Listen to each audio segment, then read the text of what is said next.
ಬಿಹಾರದಲ್ಲಿ ವಿಧಾನಸಭಾ ಚುನಾವಣೆ ನಡಿಬೇಕಿದೆ, ದಿನಾಂಕ ನಿಗದಿ ಆಗಿಲ್ಲ. ಆದರೆ ಅದಕ್ಕೂ ಮುಂಚೆನೇ ಆ ರಾಜ್ಯದಲ್ಲಿ ಚುನಾವಣಾ ರಂಗೇರಿದೆ. ಖುದ್ದು ಡಿ ಕೆ ಶಿವಕುಮಾರ್ ಅವರು 10 ಶಾಸಕರ ಜೊತೆಲಿ ಹೋಗಿ ಬಂದಿದ್ರು ಬೇರೆ ಟೀಮ್ ಆಗಿ. ಆನಂತರದಲ್ಲಿ ಸಿದ್ದರಾಮಯ್ಯ ಅವರು ಪ್ರಭಾವಿ ನಾಯಕರು ಅಹಿಂದ ನಾಯಕರನ್ನು ಒಟ್ಟುಗೂಡಿಸಿಕೊಂಡು, ಅತಿರಥ ಮಹಾರಥ ಅಹಿಂದ ನಾಯಕರನ್ನು ಒಟ್ಟುಗೂಡಿಸಿಕೊಂಡು ಅವರು ಹೋಗಿ ಬಂದಿದ್ರು. ಇದರ ಮಧ್ಯೆ ಇಡಿ ಕೇಂದ್ರದ ಜಾರಿ ನಿರ್ದೇಶನಾಲಯ ಕಾಂಗ್ರೆಸ್ನ ಕೆಲವು ನಾಯಕರನ್ನ ಇಕ್ಕಟ್ಟಿಗೆ ಸಿಲುಕಿಸಿದೆ. ಏನಾಯಿತು ನೋಡಿ, ಈ ಹಿಂದೆ ತೆಲಂಗಾಣದಲ್ಲಿ ಚುನಾವಣೆ ಆಗ್ತಿರುವಂತಹ ಸಂದರ್ಭದಲ್ಲೂ ಇಡೀ ರಾಜ್ಯಕ್ಕೆ ಎಂಟ್ರಿ ಕೊಟ್ಟಿತ್ತು, ಕೆಲವರನ್ನ ಟಾರ್ಗೆಟ್ ಮಾಡಿತ್ತು. ಈಗ ಮತ್ತದೇ ಕೆಲಸ ಆಗಿದೆ.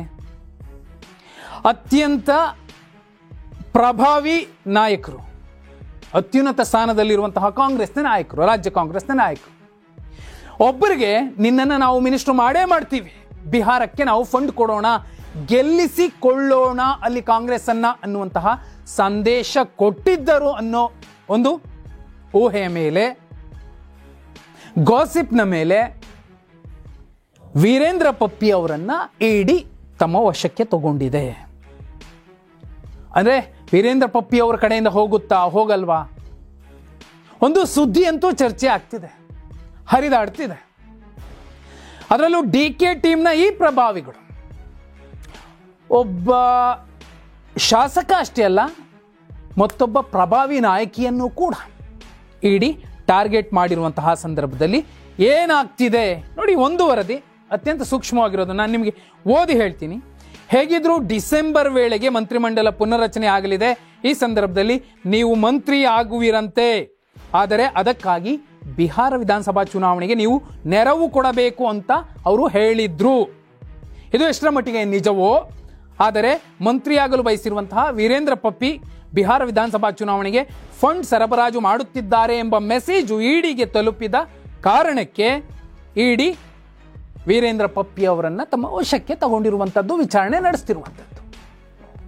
ಬಹುದೊಡ್ಡ ಲಾಭ ಅವರ ಬಿಸ್ನೆಸ್ನಿಂದ ಬರ್ತಿದೆ ಅನ್ನೋದನ್ನ ಒಂದು ಕಡೆ ಇಟ್ಟರೆ, ಮತ್ತೊಂದು ಕಡೆ ಏಕಾಏಕಿ ಯಾರು ಅಂತ ಗೊತ್ತಿರಲಿಲ್ಲ ವೀರೇಂದ್ರ ಪಪ್ಪಿ ಅವರು ಬಂದರು, ಎಲೆಕ್ಷನ್ಗೆ ನಿಂತರು, ಶಾಸಕರಾದರು. ಶಾಸಕರಾಗಿ ಆಯ್ಕೆ ಆದ ಕೂಡಲೇ ಅವರು ಕೂಡ ಮಿನಿಸ್ಟರ್ ಆಗ್ತಾರೆ ಅನ್ನೋದು ಈಗ ಚರ್ಚೆ ಆಗ್ತಿರುವಂತಹ ಸಂಗತಿ. ಆದರೆ ಅವ್ರ ಫಂಡ್ ಹೋಗ್ತಿದೆ ಇಲ್ಲ ಅನ್ನೋದು ಯಾರಿಗೂ ಗೊತ್ತಿಲ್ಲ. ಒಂದು ಆರೋಪ, ಒಂದು ಗಾಸಿಪ್, ಒಂದು ಮೆಸೇಜ್ ಇಡಿಗೆ ಕೊಟ್ಟಿದ್ದು ಯಾರು? ಅದು ಕೂಡ ರಾಜ್ಯದ ಕಾಂಗ್ರೆಸ್ನ ಅತ್ಯಂತ ಪ್ರಭಾವಿ ನಾಯಕರೊಬ್ಬರು, ಡಿ ಕೆ ಶಿವಕುಮಾರ್ ಅವರ ಬಣವನ್ನು ಕಟುವಾಗಿ ವಿರೋಧಿಸುವಂಥವರು, ಇತ್ತೀಚೆಗೆ ಘಾಸಿಗೊಂಡಂತಹ ನಾಯಕರು, ತಮ್ಮ ಪ್ರಭಾವವನ್ನು ಬಿಜೆಪಿಯ ಮೂಲಕ ಬಳಸಿಕೊಂಡು ಈ ಪ್ರಕರಣಕ್ಕೆ ನಾಂದಿ ಹಾಡಿದ್ರು ಅನ್ನುವಂತಹ ಲೆಕ್ಕಾಚಾರ ಕೂಡ ಕೇಳಿ ಬರ್ತಿದೆ. ಅಲ್ಲಿಗೆ ಡಿ ಕೆ ಶಿವಕುಮಾರ್ ಅವರ ಬಣಕ್ಕೆ ಇದು ಮೊದಲ ಮೊಳೆಯನ್ನ ಆ ನಾಯಕ ಹೊಡೆದಿದ್ದಾರೆ ಅನ್ನುವಂಥದ್ದು ಇನ್ನೂ ಸಾಕಷ್ಟಿದೆ. ನಿಮಗೆ ನೋಡಿ, ಇಲ್ಲಿಂದ ಹೋದಂತಹ ಸಾಕಷ್ಟು ನಾಯಕರು, ಅದು ರಮೇಶ್ ಜಾರಕಿಹೊಳಿ ಅವರು ಇರಬಹುದು, ಮತ್ತಷ್ಟು ನಾಯಕರು ಡಿ ಕೆ ಶಿವಕುಮಾರ್ ಅವರನ್ನು ತುಂಬ ಸಲ ಟಾರ್ಗೆಟ್ ಮಾಡಿರೋದು ಮೇಲ್ನೋಟಕ್ಕೆ ಕಾಣಿಸುತ್ತೆ. ಈಗಲೂ ಕೂಡ ಅದೇ ಆಗ್ತಿದೆ ಅನ್ನುವಂಥದ್ದು ಲೆಕ್ಕ. ಆದರೆ ಅವರು ಇತ್ತೀಚೆಗೆ ಗೆದ್ದಂತಹ ವೀರೇಂದ್ರ ಪಪ್ಪಿ ಅವರು ಡಿ ಕೆ ಶಿವಕುಮಾರ್ ಬಣನೋ ಸಿದ್ದರಾಮಯ್ಯ ಅವ್ರ ಬಣನೋ ಅನ್ನುವಂತಹ ಖಾತ್ರಿ ಇಲ್ಲ ಸಂದರ್ಭ.